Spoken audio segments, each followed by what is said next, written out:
कोई बिना समय के मार नहीं सकता।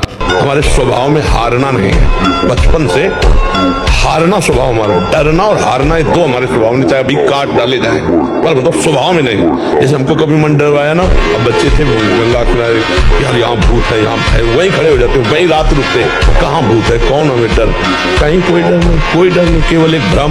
एक ही बार तो मरना है यार, तो दिक्कत का है कि जो कष्ट आएगा उसे भोगेंगे। राधा राधा राधा, बहादुर बनो, एकदम कमजोर मत बनो। जीवन में ब्रह्मचारी को कभी भी सानिध्य प्रगट में या एकांत में काम संबंधी चेष्टाओं का नहीं करना चाहिए। बिल्कुल किसी भी बहाने से संभाषण, किसी भी बहाने से स्पर्श, किसी भी बहाने से चित्र आदि देखना, वो आजकल मोबाइल भी होते हैं तो मोबाइल माध्यम में, क्योंकि कामोत्तेजना जब चढ़ती तो वही विषय हमें अच्छा लगता है, तो उस विषय का किसी भी तरह से हम पोषण न होने दें। ये पक्की जीवन की बात समझ ले। अगर ब्रह्मचर्य रहना है तो विपरीत आकर्षण जो हो रहा है उससे हमें दूरी बना के रहें। डट के नाम जप करो, चलते फिरते उठते बैठते, अगर इस लोक और परलोक में आनंद ना हो जाए तो बता ना, भगवान ही हमारे सारे दुखों की दवा है, दूसरा कोई नहीं है कि हमारे दुखों को मिटा दे। नौटंकी नाटक पाखंड चाहे जितना करके देख लो,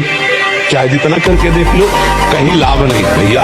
अगर ऐसा होने लगता छू से तो पूरा विश्व सुखी हो जाता, नहीं हो जाता, पूरा सुखी हो जाता विश्व। ब्रह्मचारी के